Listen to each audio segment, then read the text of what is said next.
Hey class, welcome to week number 2. This week we're going to have an overview of the elements and principles of design, um, which is a lot of information in one week. Just get ready for it. But this is when you're going to just learn about what these items are. And in the following weeks, we'll kind of dive deeper into individual elements. So, no fear, we're not going to just move past this.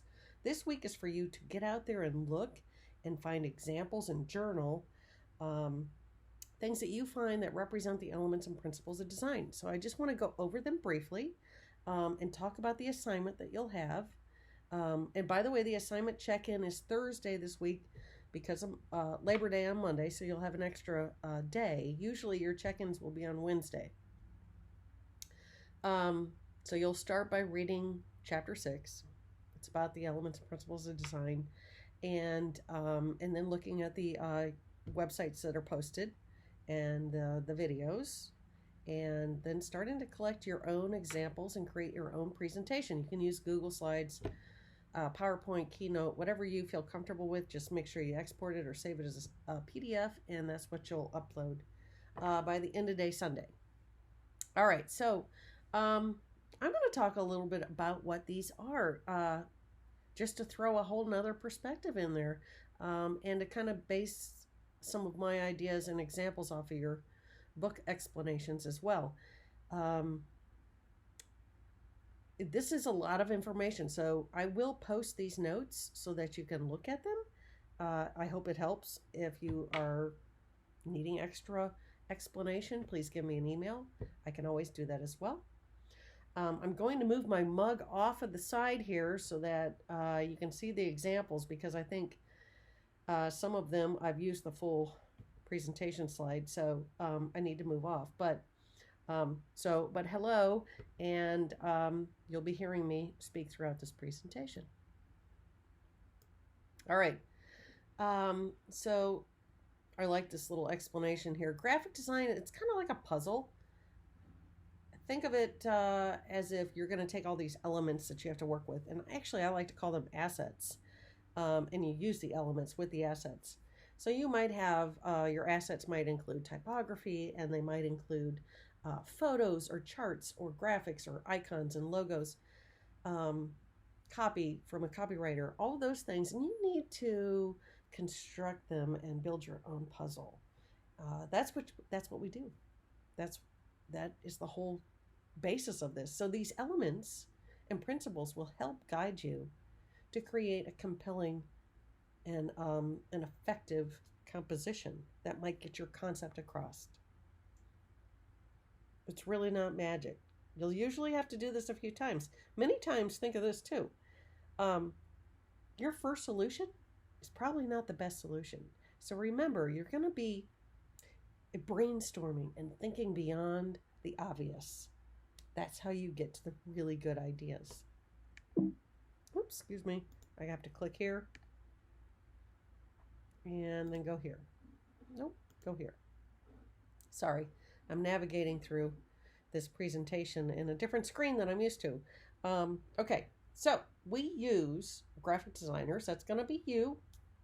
You use the elements of design and the ones you'll be looking for this week: line, shape, form, space, value, color, texture, and type. You're going to look for examples that really show how these elements were used effectively. We use those elements to achieve the design principles. That's our goal.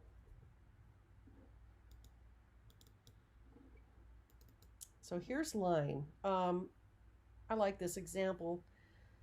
It's just beautiful. I love the limited color. I like the expressive lines. I like that the lines represent both water and texture on the whale. I love the diagonal thrust line dividing the space between the black and the off-white. That's also a line. I love the lines just in the fisherman's oars. You know, they're all diagonal. There's like speed, there's movement, there's even texture from the whale. All kinds of things, motion, I feel in this piece. And really, it's the use of line that does it. So don't think lines are just your, oh, they're the basic, the simplest element. They're not. They can sometimes be the most important. They're very, very powerful tools when it comes to division of space or expression or texture. You name it. All right, so shape is another element, and I threw form and space in here as well. So it's like the general outline of something. It's two-dimensional. It's defined by lines, but it's closed. So if you were in Illustrator or Adobe Illustrator class, they would say a shape is a closed path. It's when you actually close the path. That's what a shape is. Here, they really can come in all kinds of shapes and sizes. No pun intended. It's kind of a cliche there, but in terminology, they can be abstract. They can be representational. They can be rectangular, circular, curved, abstract, organic, you name it. Many times when we're talking about shapes, we talk about positive and negative space, but in design, we like to call it figure and ground because the dark space is not always negative. Up here in the top, these two images of the birds, the two top little images, icons, you can see the one on the left. The bird is black and the ground is white. And if you reverse it so that the bird is white and the ground, or the space, the white space, is black, that's still the ground. The representational figure is the figure. So, and many times we would say, oh, that's positive, and then the ground is negative. But it can go both ways. The image in the bottom right corner, you've got the splat from his fellow bird there. So that becomes figure, and then the bird actually becomes figure and ground. And then, of course, the white space behind the bird in the format there is ground.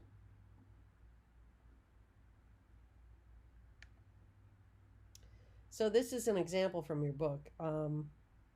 It's on page 152. Read about it. It's a beautiful piece. I would never have imagined that the black blob, that's what I think it looks like ink or like a abstract shape, is based off of a famous candy or a very recognizable candy for Dutch people, licorice. They must like it. So he was speaking to his audience. But it also becomes this beautiful, abstract, organic shape that makes the type just bounce off and come towards you. It's beautiful. The layers and the shapes behind that stepladder, that's gray, the pink, and the blues, they're all receding. The grays, they're all becoming secondary. They're also shapes. I also love the yellow arrow. I mean, it's a hot color. It's bright. It just jumps off the page. That shape is incredible, and it's very effective. It's pointing to the date. Very important information. So just a overall very balanced, beautiful layout. Great use of shapes. Value. Okay, value is the range of one color, one hue. Doesn't have to be black. I know I'm showing 100 to 0% black over there on the right. It can also be in terms of color. So if you look down on the bottom of the slide there, the dark purple, or it's got a little bit of black in it, is actually the heaviest. Even though it's the smallest, it's still forward. It's the heaviest. It's weighted. It has the most value. The lighter ones recede back. If you were in a fine art class, that might be considered a bit of atmospheric perspective. In our case, in design, layering colors like this, just like with the piece I showed you before, is a great way of achieving depth. I'm going to show it again just so you can see the gray stepladder in the back is receding in the background. The big black licorice behind the type is forward.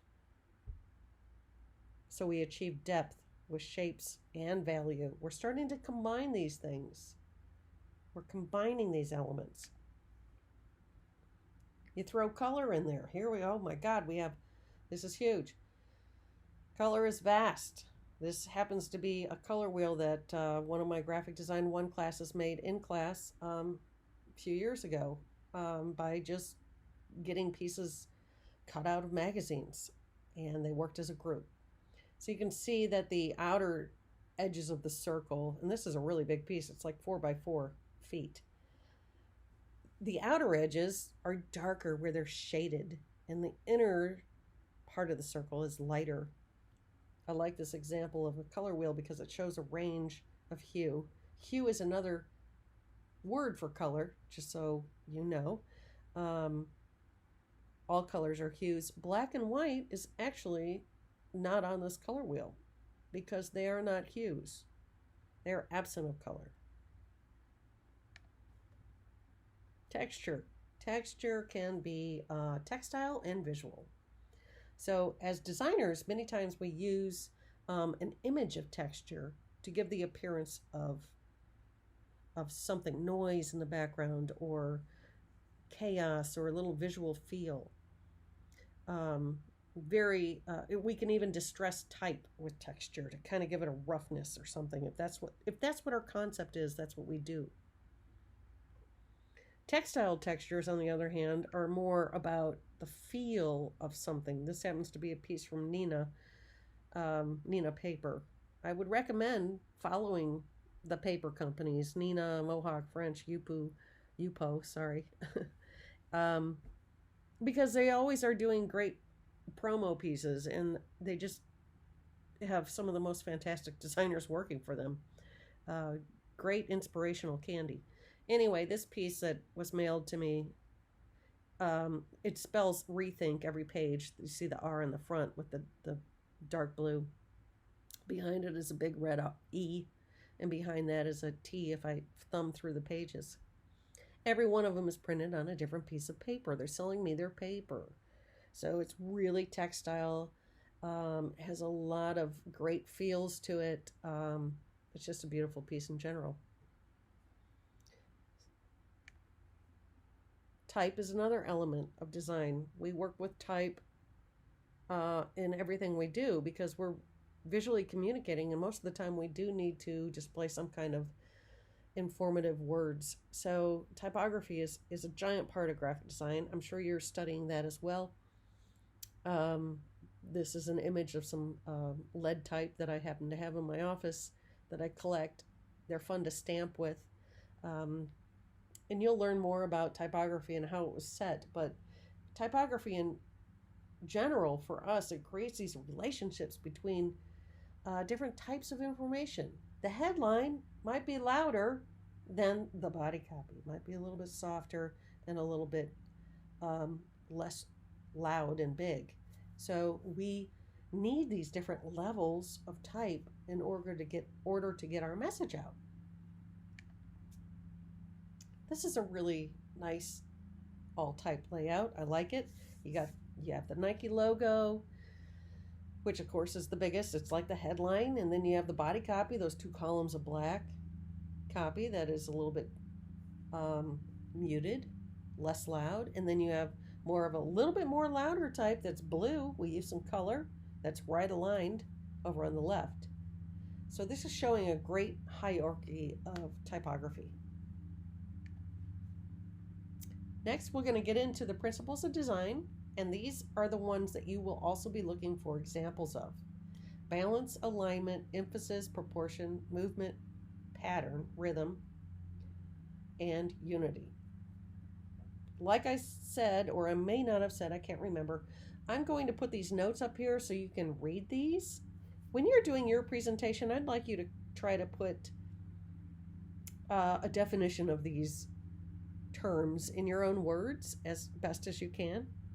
But this gives you a little bit more information along with your book and, of course, the articles for you to find your own definition of each of these principles. Balance. Okay, it's essential. You feel uneasy when it's off. It involves equalizing the weight of your assets or your elements. It doesn't mean that everything has to be the same on each side. You can achieve this using symmetry or asymmetry. So here's an example of bilateral symmetry. Literally, it's pretty much divided right down the middle. Let me give you the axis here so you can see the optical weight is literally actually 2/3 down the page.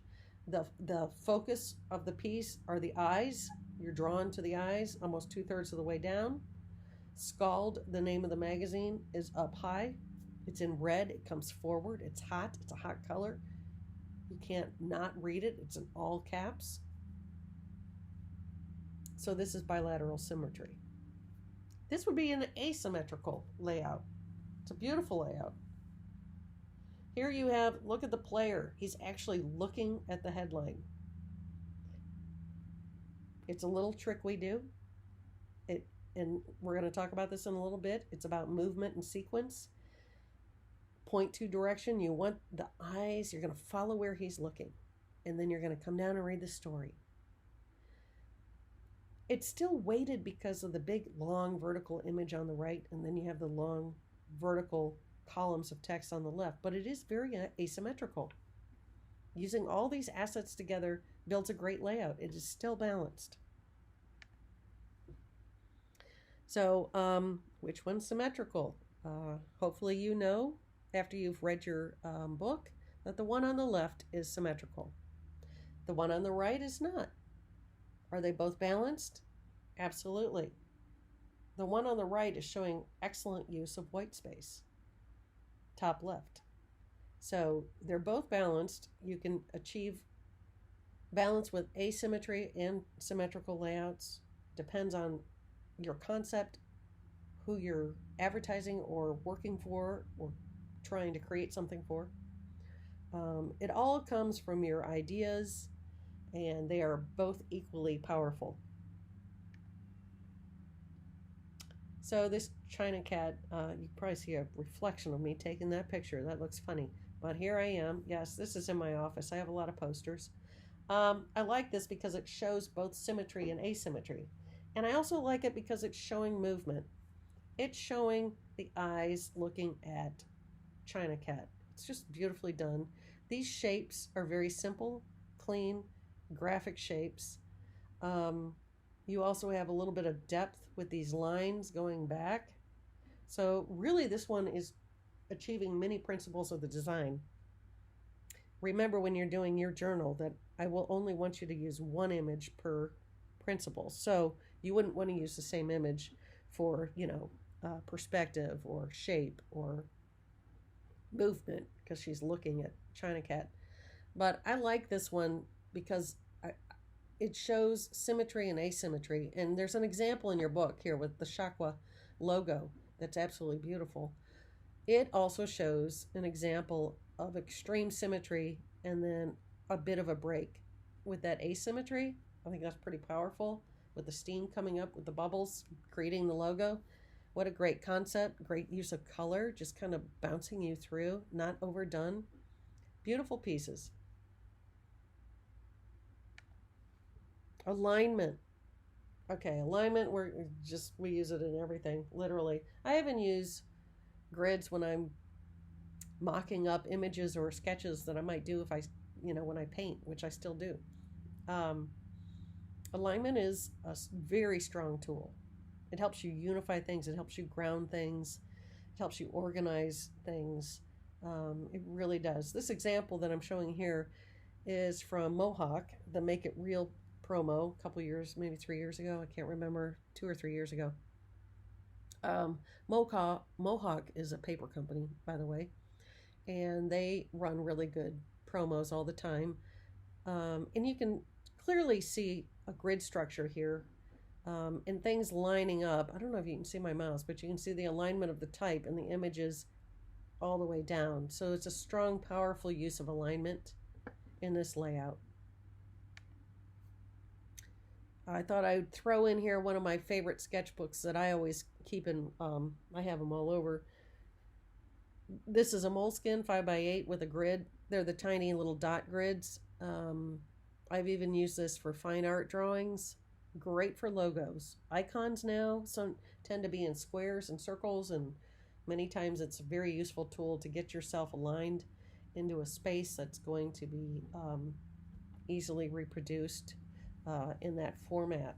So that's one of my favorite tools. I actually use sketchbooks with grids already printed on them.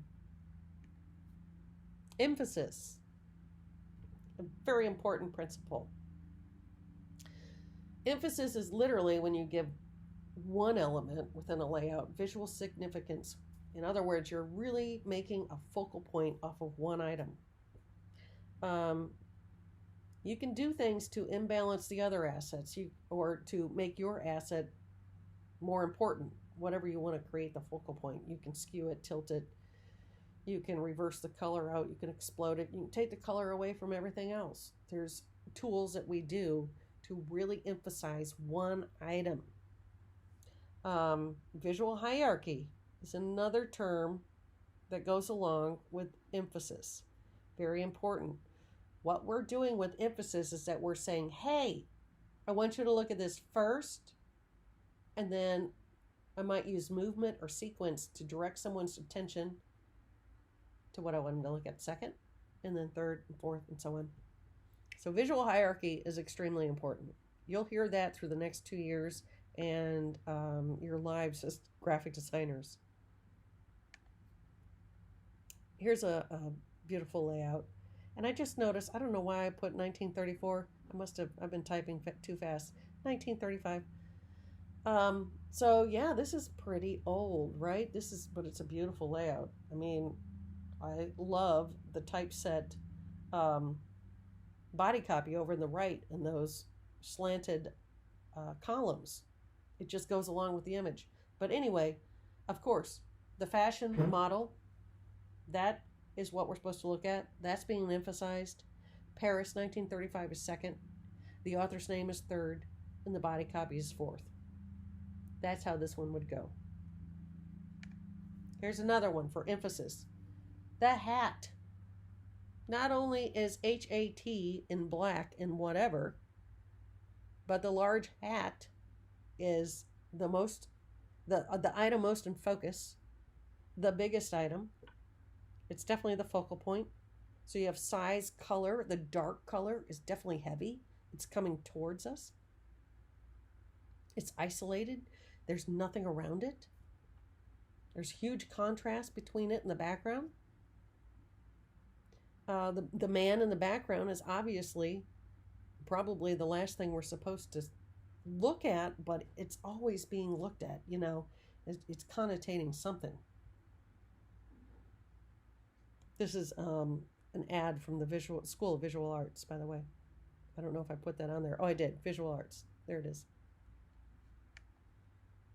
Okay, proportion. So this is like the relationship between one element in a layout to the entirety of the layout space and the relationship between each other elements. Many times they say a pleasing page size is considered to be 1.5 times the width. This is hard to explain without me showing you, so I'll get to it. But it's more about the rule of thirds. So 50, 50, 50, that equals 150, which doesn't make sense. I should say 33%, 33%, 33%, which still might be confusing. Bear with me. I'll show you a picture and you'll see what I mean. Here it is. A lot of designers will just think of things in thirds. I'll even go further and say sometimes I'll divide things up in fifths, depending on what you want to do. I've even gone, to larger amounts of divisions, but I usually keep them at an odd number. So here is something that shows proportion. You've got the photos. They're all in proportion to each other. They're actually also proportionate in size to the large type for the headline. They're also the same width as the columns of text on the left side. So there's a lot of proportion going in here. It's subtle, but it's there.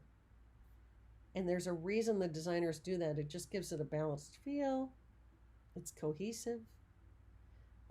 There's good movement through it. All of the images are weighted the same. We must feel like they have the same importance. Not one actor or one person is more important than the other. These shapes are also in proportion to each other. So there's a lot of proportion going on here. It's a 2-page layout. And so let's just, I don't know if you can see my mouse, but here this top rectangle and this rectangle are in proportion. This square and this shape are in proportion. Also, these squares and this are all in proportion. So there are many shapes. They're rectangular, and they all include things inside of them, but they all work together. And you can tell that the designer used the golden ratio rule. And for anyone who wants this, or actually I'll just put it up there, this is called the golden ratio. I have a PDF of this. I also have it in Illustrator if any of you would like it. I can give you that as well. You have to be careful to not stretch it, but it's a great tool to use when you really want to emphasize something or divide space. I like this because it will divide certain sections of areas up into divisions that you can kind of play with. You can also think of it as the rule of thirds.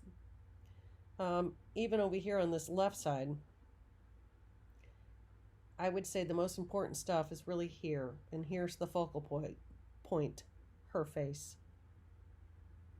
And then the text is like a third at the bottom. Combining proportion and balance will enhance layout options. This comes with a lot of practice and playing around with, and you'll learn about tools and grids as you progress through your studies, but that's just one tool that is used. You can also go to this site and see how photographers use it. It's used in fine art quite a bit. When it comes to compositional arrangement of space, it is a powerful tool. So another way proportion can be used is, of course, scale. So when it comes in terms of graphic design, I like thinking of scale, and you can really blow something up out of proportion to emphasize it. You see the hand coming towards you. You see the Swiss woman here in the middle, the skier, and you know it's Swiss because of their flag there, or their symbol. The texture in the mountains in the background, but you're really blown away by the size of her face being bigger than the mountains. UNLC is upper and lowercase. This is a magazine, an old magazine actually. I have quite a few of them. You can see here that in this magazine, the X was the feature letter, and it's red, it's huge, it's blown way out of proportion compared to the size and the format of the magazine. This is actually a pretty big magazine. It's not like a little guy. It's like at least 12 by 14 or 15 inches. So scale is another way of emphasizing something, blowing it out of proportion, making it bigger, making it super tiny, whichever one you want to do. So movement, I talked a little bit about that before when I was talking about the China cat. You know how the cat was looking down at China, and also in the New York Times magazine layout, when I was talking about asymmetry, and he was actually looking at the headline. Movement, it's not just eyes. You can point to things, you can draw lines to things. You're literally kind of directing the flow of your layout. Think of it as a stage, and you're there to choreograph who comes out first, who's second, who's the star of the show, where the spotlight's going to be, those types of things. This is you directing traffic. I like this example because it's kind of, you got to look at it twice. What this is it's an ad for a pasta maker. And so you have the Colosseum, very iconic image of Rome. You see that and you think Italy right away. And it's just kind of melting into the pasta maker, and then you see the spaghetti coming out. So without even words, you're recognizing that the pasta maker is going to give you the taste of Italy. That's eye movement. It's flowing me all the way through and off the page. Even without headlines. It's pretty subtle. Another way of achieving eye movement can be through color and value. And I'm sorry about the big old flash there. That was my fault. There should not be a white burst right here. I need to go back and retake that photo when I go home. I happen to be at my mother's house, so that's why I can't retake that photo. Sorry. I should have explained that. Anyway, these shapes, they imply mountains, the purple shapes, the black to purple. And then you have these great shapes, these rectangles of teal, dark to light, that represent water. We're just representing what that is. And it's a beautiful, flat, almost iconic poster, but there's movement. You're just moving down through. You've got the white headline up top. They read from top to bottom, and then you're directed right to their signature down at the bottom. This is also over here on the right. This is a fun way of moving someone through a piece. I love the stair-stepping of these tiny little blocks of type. The fun way of making this type go on a curve and all the way out and moves us all the way to the top. There's a lot of movement here just in type and shape that's totally working in one color, just gray. So you don't have to have a whole bunch of color. You can also do it with type, letters, shapes, all of those in value. The light gray behind the T here, bringing us back down so we don't go off the page. All kinds of nice little tools that you can use to achieve eye movement.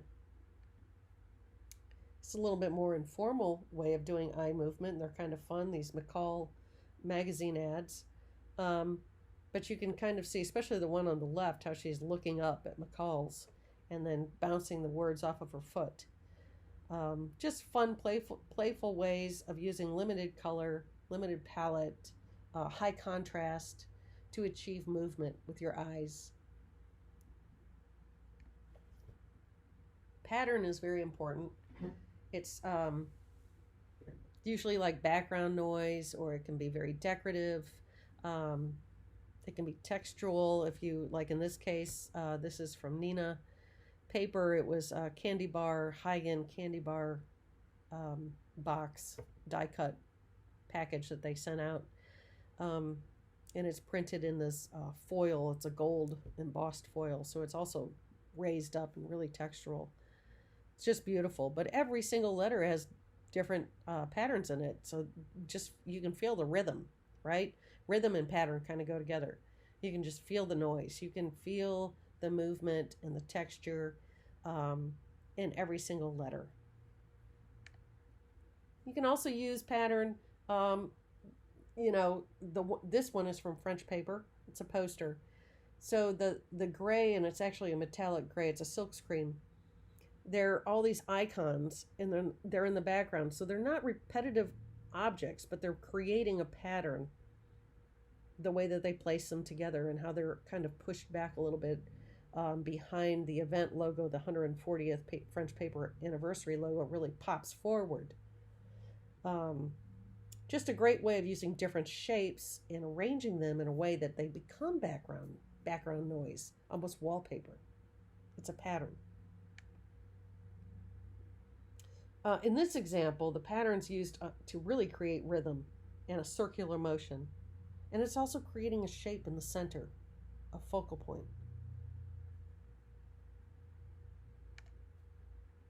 Unity is another principle of design. So this is when things look like they belong together. The design has unity. If you're doing a multi-page presentation, you want people to realize they're, still on the same subject. Think of how you can unite or connect the shapes, the elements. You can use color, grid, line, shapes, layout, format. All these things come together. This is how you unify a piece. Use these elements and these other principles as your tools to unify your pieces. So this is a newsletter. I used to do this for Inmar 4 times a year.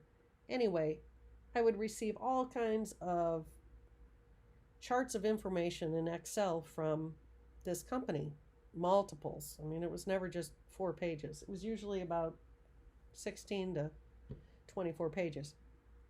And I would have to unify all these different individuals who would gather this data and make it cohesive. So I made the tables all, unified. They all ended up having this green kind of look, emphasizing a specific column. But the colors I chose, of course, were from their logo. I did not do that logo. So you want to unify or choose something that's going to go with that brand and that unifies the piece throughout. Here's another way of unifying. Maybe the style of photography. Maybe you style it so the photos are all taken in the same manner. Here they're taken with the black background. So you're unifying just in a style of photography. You also have some good proportion here going on. You have the square, and this is more square. You have the rectangles. Everything's kind of proportionate as well. But definitely the use of the high contrast photography is one way of unifying a piece like this. These are some tickets to the 1996 Olympics. And you can see in a series here, this is a series of tickets. They're definitely unified. And then the final, of course, gets to be a little bit special just because of size of the format. Just a little bit bigger. That was the special one. Series are when things are cohesive. They have repeated elements, layout, alignment, type. All those things are repeating. Okay, so your assignment. Go on Blackboard. I'm sorry, not Moodle. Blackboard, and read about what you'll be doing. It'll be a journal, which means you're going to be making a presentation of things that you find that represent these elements and these principles. You'll have a check-in on Thursday, so make sure you put up your work so far by then. I can give you some feedback on what's working, what might not be working, and what you might want to look for a little bit deeper. And if you have any other questions, of course, you can give me an email, and I will get back to you as soon as possible. I wanted to say one more thing about some of the images that I found. This is a great book that you might want to consider getting, Meg's History of Graphic Design. It's a fantastic reference. You can buy an older copy on Amazon. They're not that expensive. You can even get a paperback one. It will reference historical pieces, through the 1900s. So, you don't have to get the newest, greatest version, because a lot of the newest trends you'll be able to get more or less on Behance and Dribbble and websites when you're searching things on the internet. But some of these printed pieces and some of the masters that you might want to look at and reference are in here. In your book, it also talks a little bit about form follows function in the pages that you'll be reading, which is from the Bauhaus School of Movement. And I think it also references Bauhaus. So you'll see that when you're reading. And I think you could even dig deeper if you had this Meg's History of Graphic Design book. You might want to even go and take it out at the library. All right, hope you have a great week, and I'm looking forward to seeing your check-ins on Thursday.